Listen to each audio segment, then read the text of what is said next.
My name is Emma Thompson, and I can still feel the cold Arizona tile against my cheek. We lived in a quiet suburb outside Phoenix, where the desert sun baked our stucco house and everyone thought we were the ideal family. Dad Mark ran a construction crew, Mom Laura kept the house spotless, and my older brother Tyler was the golden boy. Star quarterback with college scouts watching. From the outside our life looked perfect. Inside I was invisible or worse, a target. Tyler had always had a mean streak. If I borrowed his headphones he'd slam me into the wall. If I cried Mom would sigh, "Don't be so sensitive, Emma. Boys are rough." Dad would laugh it off. "Toughen up, kiddo. Life isn't fair." The bruises I hid under long sleeves became normal. I'd pour my pain into sketchbooks in my room, dreaming of the day I'd escape to art school. Then one Saturday afternoon everything exploded. I was making a sandwich in the kitchen when Tyler stormed in demanding my phone. He'd become paranoid that I was telling friends about his temper. When I said no, rage twisted his face. He shoved me so hard my back slammed into the refrigerator. I heard the sickening crack as my nose broke. Pain exploded across my face. Before I could scream, he kicked me in the ribs while I was down. Gasping, blood pouring down my shirt, I crawled toward the counter where my phone sat. I managed to dial 911. "Help me." Mom's hand snatched it away. "It's just sibling stuff, Emma. Stop causing drama."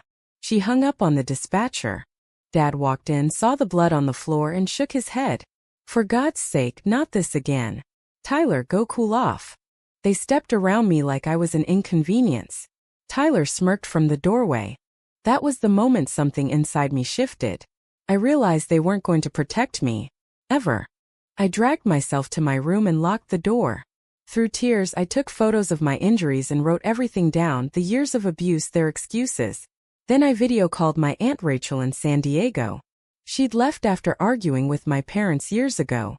She answered, her face filling with horror. "Emma, honey, I'm coming right now. Don't move."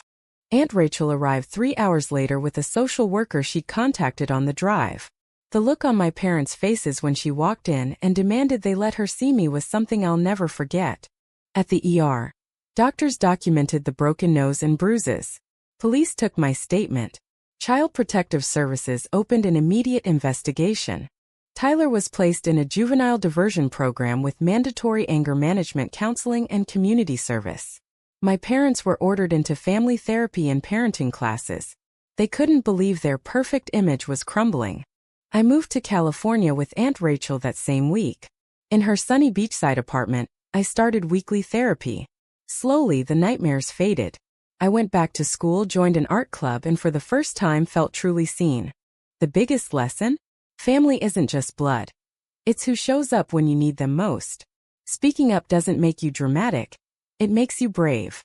And healing is possible when you choose yourself.